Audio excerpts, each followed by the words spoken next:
तो एक नौजवान, अब तो बूढ़ा हो गया होगा, उसने ऐलान निकाला जुनैद भाई अखबार में, जिससे माँ ना पाली जाती हो वो मुझे दे जाए, जिससे अपनी माँ ना पाली जाती हो वो मुझे दे जाए।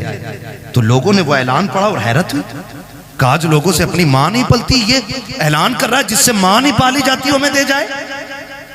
इंटरव्यू के लिए लोग गए कि भाई इस दौर में जब लोगों से अपनी माँ नहीं पलती, तू ऐलान करके दूसरों की माँ मंगा रहा है। उसने कहा एक कहानी है, इसमें एक राज है, कहा बताना। फिर वो रोने बैठ गया। तवज्जो कीजिएगा, अब उसने जो रोना शुरू किया और अपनी बात बताई, उसने कहा जी मैं छोटा था, मैंने होश संभाला ना तो मैंने देखा मेरी माँ की एक आंख नहीं थी। क्या नहीं थी? जिसकी आंख ना हो उसे क्या कहते हैं? अंधा नहीं कहते, दोनों क्यों कहते हैं? काना बोलते हैं। हाँ, ये समझेंगे ना मुहावरे में, अगर अल्लाह ना करे किसी को ये आरिज़ा लाहिक हो, खुदा सबकी आंखें सलामत रखे। ठीक है, मैं एक समझाने के लिए बात कर रहा हूँ। वो कहता मेरी माँ की एक आंख नहीं थी, कहते मैं जब घर तरह रहता था तो कोई प्रॉब्लम नहीं, मेरी माँ ने एक अच्छे स्कूल में मेरा एडमिशन करा दिया। और इको कम करो भाई इसका थोड़ा सा। अच्छे स्कूल में जब मेरा एडमिशन हुआ ना, मैं पढ़ने के लिए गया तो मेरी माँ मुझे स्कूल छोड़ने के लिए आई। उसकी एक आंख नहीं थी, बच्चों ने मजाक बना ली, कानी का बेटा है, कानी का बेटा है, कानी का बेटा है। कहते मैंने आके बस्ता फेंक दिया। मैंने कहा माँ नहीं पढ़ना मुझे। कहा क्यों? का लोग मुझे कानी का बेटा कहते हैं, मजाक बनाते। तो माँ थी ना, सीने से लगाया। कहा लाल तेरी जिंदगी का सवाल है, सर पे बाप भी नहीं है, यतीम है तू, तेरे सहारे मेरी जिंदगी कट रही है। बेटे पढ़ ले वरना जमाना एक लुकमा किसी को नहीं देता है, दौर बहुत खराब हो गया है बेटे। माँ ने समझाया। कहता फिर माँ ने मेरा एडमिशन करा दिया। कहा मैं पढ़ता रहा यहाँ तक कि मैं होशियार हो गया। जब होशियार हुआ तो फिर मेरे पीछे तो ये ताना पड़ा था, ये इल्जाम मेरे सर पे था कि मैं कानी का बेटा हूँ। का जब मैं समझदार हो गया ना, मैं मजबूत हो गया, मुझे लगा कि मैं फैसला खुद कर सकता हूँ। कहते मैंने एक दिन आके ना घर पे बस्ता फेंक दिया।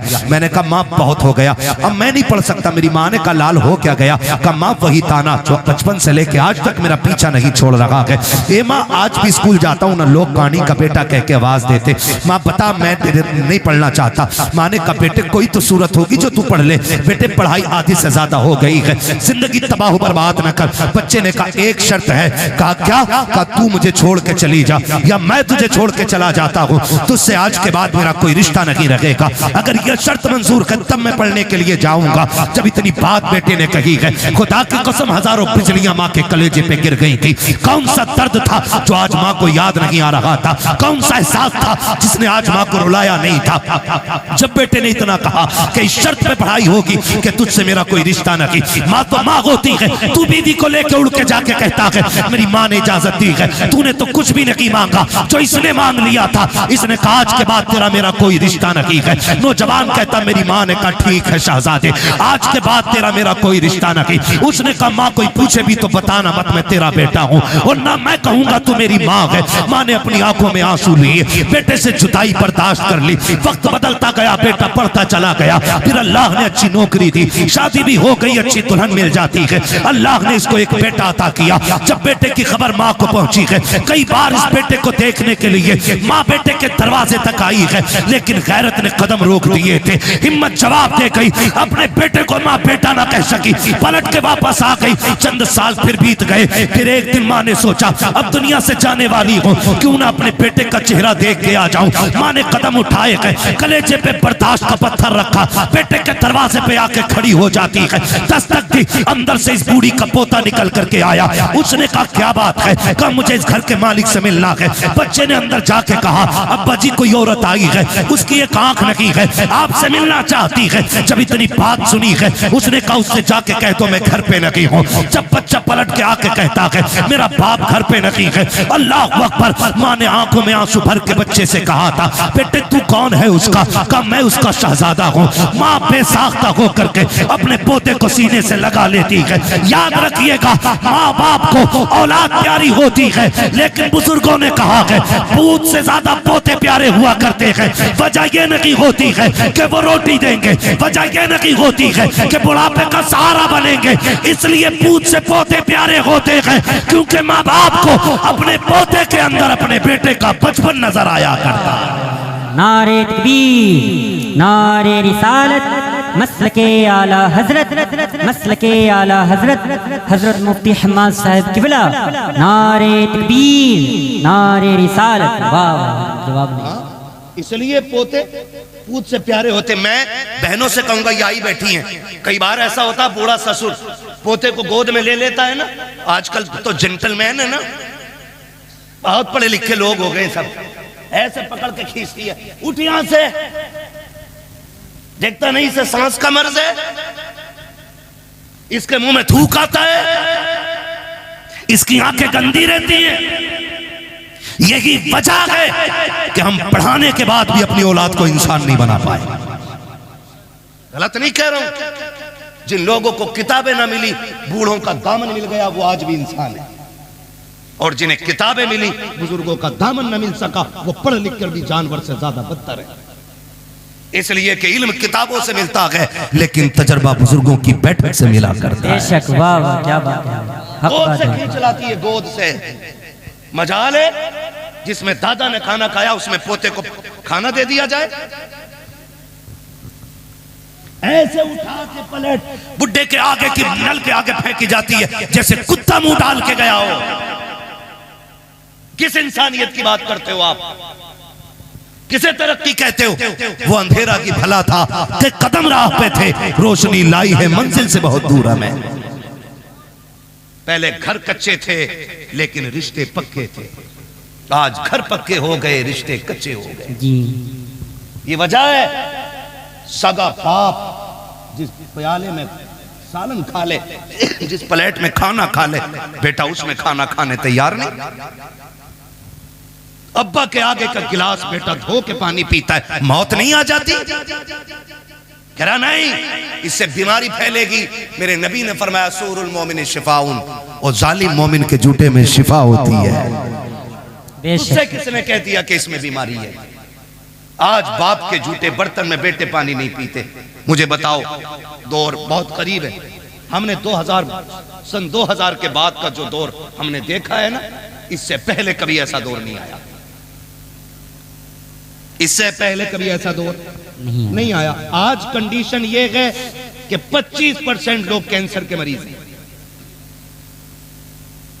हाँ, 25% कैंसर, 99% शुगर घुसती जा रही है। गलत नहीं कह रहा हूं। जानते हो क्यों? क्योंकि हमने अपनों का झूठा खाना छोड़ दिया।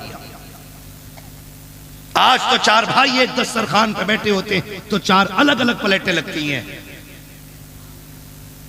अगर 10 लोगों की बंदा दावत कर देना, मैं तो देखता हूं मौलवियों को भी खिलाते हैं ना खाना, तो डिस्पोजल में यूज एंड थ्रो, कागज की प्लेट। तुझे क्या पता घर के बर्तन की बरकत क्या है? जो कौम अपनी दीन के रहबर को प्लास्टिक के गिलास में पानी पिलाए, वो खाक तरक्की करेगी? क्या बात है। जाओ, गारंटी है मेरी। ले आओ बड़े से बड़े फलसफी से टेबलेट जाकर के, बड़े से बड़े अरस्तु से दवा लेके आ। खुदा की कसम, जब दवाएं काम छोड़ जाती हैं, तब छक मार के तुम्हें दुआओं के लिए जाना पड़ता है। क्या बात है।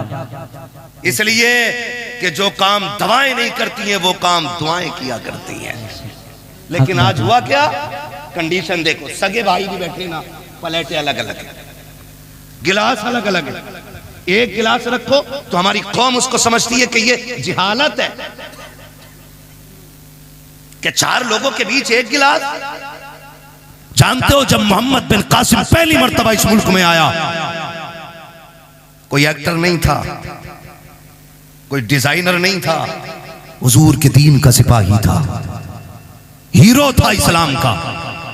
आकर के जब अपनी बेटी को आजाद कराया था ना, बहन को, और खाना खाने के लिए पहली बार मुसलमान इस मुल्क में बैठे थे ना, तो लोग मुड़ मुड़ के देख रहे थे ये खा कैसे रहे हैं, जबकि उस वक्त दस्तूर ये था कि कोई किसी की तरफ मुंह करके नहीं खाया करता था, एक दूसरे से पीट करके खाना खाया करते थे। जब मोहम्मद बिन कासिम पहली मर्तबा इस मुल्क में आए थे, आने के बाद जब फतह की थी, बहन बेटी की आबरू बचाने के बाद जब खाने के लिए बैठे थे, और एक बर्तन में पूरी जमातें बैठी हुई थी, एक बर्तन में 6-6 लोग बैठे थे, लोग हैरत से देख रहे थे ये कौन सी है कि एक बर्तन में एक साथ खा रही है। तब मसीहत का नकीब कह रहा था तुम वो हो जो निजाम अपने खुद बनाते हो, ये वो है जो खुदा का निजाम लेके आगे बढ़ रहे हैं। क्या बात है हज़रत, बिल्कुल। जब से हमने खुदा का निजाम छोड़ा हम बर्बाद हो गए, बर्बाद हो गए। अपने बड़ों की इज्जत करना, उनकी गोद से बच्चे न छीनना हक है, उनका हक है। और तू होती कौन है बच्चे छीनने वाली? हक क्या है तेरा छीनने का? तू माँ है, वो दादा है, तू बाद में आई है, दादा पहला है। अगर दादा ना होता तो तू भी इस घर में नहीं होती। मगर इसी को जो है ना हमारे लोग, हमारे भाई उल्टा बच्चों से कहते हैं हाँ हाँ सही तो कह रही तुम्हारी अम्मी, जाना मत, अब्बा के झूठा खाना मत। तुझे पता है जब बंदा 70 पार कर जाता है ना, और उसके पैर कांपने लगते हैं, हाथ नहीं काम कर पाते हैं, नजर पूरी नहीं देख पाती है, चप्पल जूते ढूंढने लग जाता है, लाठी टटो टटो के पकड़ता है ना, तब खुदा आवाज देकर कहता फरिश्तों खबरदार, अब इसके अमाल से कलम गुनाहों के एतबार से उठा लिया जाए, अब इससे खता भी हो जाए तो खता न लिखना, इसलिए कि अब मेरा बंदा दुनिया तनहा छोड़ गई है, अकेला रह गया है, अब मेरी रहमतों का सहारा है। देखते नहीं हो फरिश्तों, कोई जूती चुरा रहा है, कोई लाठी छुपा देता है, किसी को थूक से नफरत है, किसी को इसके मुंह से नफरत है, कोई इसकी आंखों से घिन कर रहा है। अब दुनिया ठुकरा गई है, देख ये सिर्फ मेरी रहमत के सहारे है। खुदा की कसम, ऐसे बंदे जब दुनिया से जाएंगे, अल्लाह कयामत के दिन बड़े बूढ़े को बुलाएगा और बुला के पूरे परिवार को इकट्ठा करेगा, फिर उस बड़े बूढ़े से पूछेगा बता इनको पहचानता कि ये कौन है? वो कहेगा हाँ ये मेरी पोती लगती है, ये मेरा पोता लगता है, ये मेरा बेटा है, ये मेरा देवता है, ये मेरी बहू है, ये मेरा भतीजा है। उसके बाद रब फरमाएगा बता इनका मामला तेरे साथ क्या था? वो ये कहेगा मालिक इसको मेरे जूते से नफरत थी, ये मेरे बिस्तर से घिन करता था, इसको मेरे कपड़े से नफरत आती थी, ये मेरे छोड़े हुए खाने को हाथ नहीं लगाता था। रब फरमाएगा सुन, आज जिनमें से जिसको तू कह देगा मैं उसे जन्नत दूंगा। वो बूढ़ा कहेगा क्यों? कहेगा मैं जमाने को बताना चाहता हूँ जिससे तुम कुछ नहीं समझते हो, रब ने आज महशर में उसे शफाअत का इख्तियार अता कर डाला है। क्या बात है हज़रत, जवाब नहीं है, माशाअल्लाह। इज्जत करो अपने बड़े बूढ़ों की, वरना याद रखना जैसी करनी जोर से जैसी करनी वैसी करे। छोड़ो बुड्ढों को यार, पड़ा रहने दो, इन्हें क्या पता है। अब 5G का दौर है, बुढ़े के दौर में कोई भी जी नहीं था। खुदा की कसम कोई जी था या ना था, लेकिन इस बुड्ढे के दौर में अदब जरूर था, अदब जरूर था। मेरी जेब पे अगर कलम लग गया ना तो सफेद बालों वाला भी आ जाए तो मैं क्यों उठूं? मैं तो कलम लगा के बैठूं भाई, मैं तो हजरत हूं, मुझे तो लोग हुजूर भी कहते हैं, तो मैं ये लेके बैठ जाऊं? ये हुजूर का दीन नहीं, ये हुजूर का दीन। मिटा दे अपनी हस्ती को अगर कुछ मर्तबा चाहे, कि दाना खाक में मिलकर गुले गुलजार बनता है। जिन्हें झुकना नहीं आता उन्हें उठना उठना वही जानते हैं जो झुकना जानते हैं। मौलाए कायनात शेर खुदा फरमाते हैं अगर तवाज़ु और इंकिसारी की वजह से किसी की इज्जत कम हो जाए तो कयामत में मेरा गिरबान पकड़ लेना। झुकने वाले लोग कभी छोटे नहीं होते। तूफान आता है, हवा तेज चलती है, तो जो हवा के साथ कभी कभी झुक जाते हैं वो कभी उखड़ते हैं। जो अकड़े रहते हैं जो अकड़ जाते हैं वो जोर से वो उखड़ जाते हैं। हमारे हिस्से की क्रीम इतनी मद्दी तो नहीं हो सकती ना कि बोल ना पाए। मुझे उम्मीद है वही बैठा होगा जिसमें दम होगा। जो अकड़ जाते हैं वो उकड़ जाते हैं। तो मैं क्या बात अर्ज कर रहा था आपसे, उसने भाई ये टंटना मंटना ना करो यार, बोलने तो थोड़ी सी देर। तवज्जो है ना सारे लोगों? बच्चे ने क्या कहा कि अब्बा घर पे नहीं है। उसने लिपटा लिया सीने से, बच्चा छुटा के भागा। मां चली गई। मां कुछ दिन की मेहमान थी। जब बीमार हुई, तबीयत खराब होने लगी ना, उसने कलम लिया, एक तहरीर लिखी, तय की, पड़ोसन को बुलाया, कहा मेरा इंतकाल हो जाए ना तो वो जो सेठ साहब रहते हैं ना फलां गली में, उनका मकान है, मेरे इंतकाल के बाद ये मेरा कागज उन तक पहुंचा देना, लेकिन याद रखना इसे खोल के ना देखना, ये मेरी अमानत है, इसे खोल के ना देखना, ये मेरी अमानत है। इतना कह के उसने दिया। कुछ दिन गुजरे कि उसका इंतकाल हो गया, मां मर गई।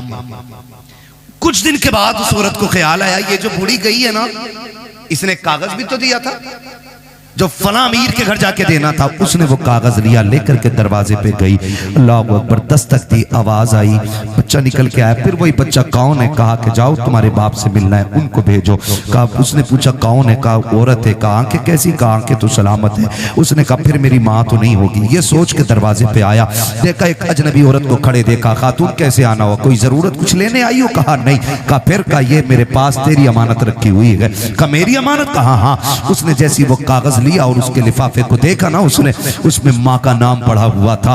बस लेके अंदर आया, उसको लेके खोल के बैठ गया। जब उसने खत खोल करके पढ़ना शुरू किया ना, अजीब कहानी थी, चीखें निकल जाती। उसने लिखा जो पढ़ा के, माँ ने लिखा था, मेरे शहजादे, मैं तुझसे कई बार मिलने की कोशिश की लेकिन तूने मिलना नहीं चाहा। मेरे बेटे, मैं तेरी बुलंदी और तेरी तरक्की के लिए तुझसे दूरी बर्दाश्त करके वक्त गुजारती रही। बेटे मैं शिकवा कोई नहीं कर रही हूँ, शिकायत कोई नहीं, मेरी तो कट गई जैसी भी कटनी थी, लेकिन बेटे एक दर्द मेरे सीने में था, एक एहसास था बेटे, जब तेरे बाप का इंतकाल हुआ तू मेरी गोद में था। दुनिया ने मुझसे कहा था निकाह कर ले, जवान है, मगर मैं तेरी जिंदगी के लिए मैंने अपनी हसरतों को कुर्बान कर दिया, अपनी जवानी मैंने तेरे लिए लुटा दी। मैंने तेरे होते हुए किसी से निकाह को गवारा नहीं किया। मैं ये सोचती रही शायद कोई और आएगा मेरे बेटे को इज्जत नहीं दे पाएगा। मैं तेरी इज्जत की खातिर बेटे जवानी कुर्बान कर चुकी, मेरी जिंदगी लग गई तेरे नाम। लेकिन बेटे दर्द उस दिन हुआ था जिस दिन तूने मुझसे ये कहा था, अम्मा मैं तुझे छोड़ के जाना चाहता हूँ। उसमें लिखा था मेरे बेटे, उतना दर्द तो तेरे बाप के इंतकाल पे भी नहीं हुआ था जितना दर्द तेरी जुदाई से मुझको हुआ था। ए मेरे बेटे, बड़ी हसरतें मैंने तेरे साथ पाली थी, लेकिन तूने सारी हसरतों को 2 मिनटों में खाक में मिला के रख दिया था।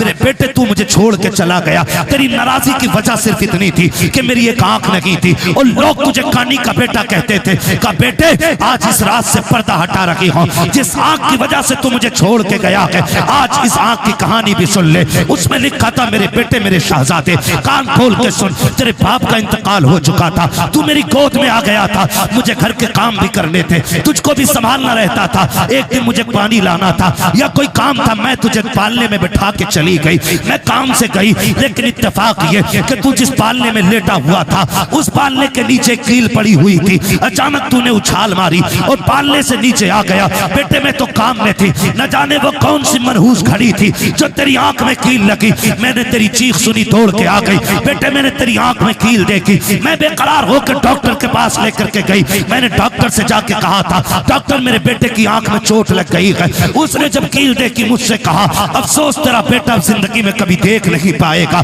उसने कहा बेटे मैं तेरी माँ थी, कैसे गवारा कर पाती, कैसे बर्दाश्त कर पाती। मैंने कहा डॉक्टर जो भी कीमत लगे दी जाएगी, जो भी कहोगे दिया जाएगा, मेरे बेटे की आंख ठीक कर दी जाए। इसलिए कभी बचपना के इसने देखा कि क्या है। डॉक्टर ने कहा था आंख तो हम दे देंगे, लेकिन उस आंख के बदले में आंख देनी पड़ेगी। जैसी इतनी बात सुनी है उसने कहा बेवा हूँ, बेसहारा हूँ, कौन है जो आंख देगा। उसने खुद फैसला किया, आके कहने लगी डॉक्टर जल्दी कीजिए मेरी आंख निकाल लीजिए। उसने कहा जवानी है, पूरी जिंदगी को क्यों बर्बाद करना चाहती है, तेरी जिंदगी में अभी भाग बनाना बाकी है, खुशियों की बहारें हैं, अभी जाके की निकाह करेगी, तू आंख क्यों दे रखी है। उसने कहा मेरा तो जो होना था हो चुका, मैं जिसके लिए सजती सवरती थी वो सजद तो कब्रिस्तान जा चुका है, अब किसी के लिए सजना सवरना नहीं है। मेरी खुशियां मेरे बेटे में है, मेरे अरमान मेरे बेटे के साथ है। उसने कहा जल्दी कर मेरी आंख निकाल ले, मेरी आंख मैंने बदले में दी है बेटे, तब जाके तुझे उसके बदले में डॉक्टर ने आंख दी थी। उसने कहा बेटे